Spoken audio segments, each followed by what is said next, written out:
We're here with Daniel Harris and his film, Wait, I'm a Racist. Tell us what you can about your inspiration for this film.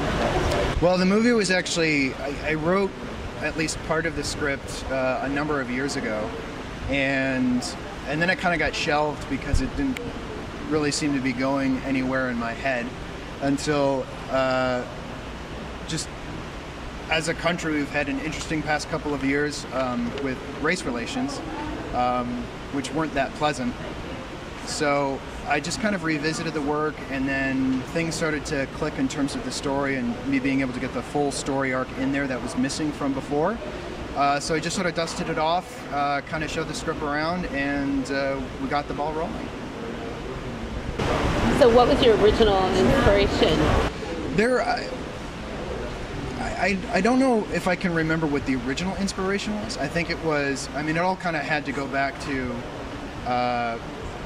race relations, especially in terms of from a white perspective, because it's something that you don't really get too often other than the really negative, I guess you could say, white point of views on race relations. But mainly for me, it was just sort of, if you ask a group of white people how have race relations improved since the civil rights movement in the 50s and 60s, they'll say it's completely fine, and you get a completely different perspective from the black community.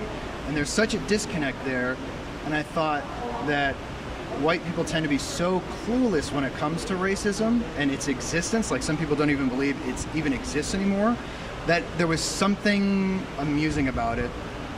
Which is why a dark comedy kind of came out of the idea of making a movie about a white person who is completely out of touch with the idea of racism, because she's lived in a world where it doesn't affect her, and so she thinks it doesn't exist because, as there's a part in the movie where a white person says, "No one's ever been racist to me," and it sort of spun from there. So have you had audience reviews? So yeah, this is not the first screening of it, and it's been really, really positive so far from, I guess, both sides of the aisle, if that's the way to put it. I think the black audiences seem to take to it very, very well, which is a good thing. Mainly because it acknowledges the existence of racism and systemic racism.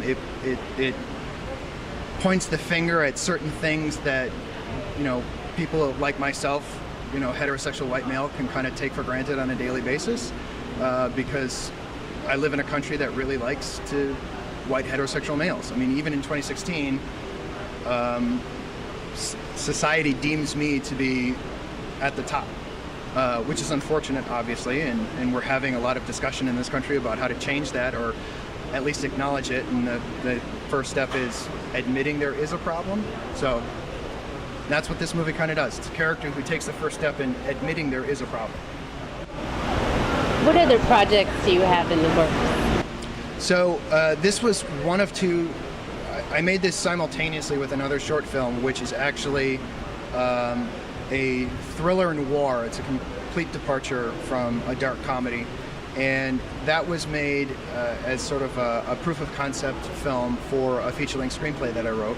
So we'll hopefully get the ball rolling and start drumming up some interest over this next festival season for a feature. Great. We'll look forward to that one. Any tips for filmmakers? Any tips for filmmakers? Well, the great thing about being a filmmaker today is that access to the technology is so easy. DSLRs have made filmmaking really easy. There's lots of really cheap gear out there nowadays. And when it comes to learning how to be a filmmaker, you can go to places like YouTube, where there's so many tutorials about how to handle editing software, how to do color correction, how to properly light a scene, that you can pretty much treat YouTube as a film school. So there's really nothing kind of holding you back in the digital age. Well, thank you so much, Daniel, for bringing your film to life.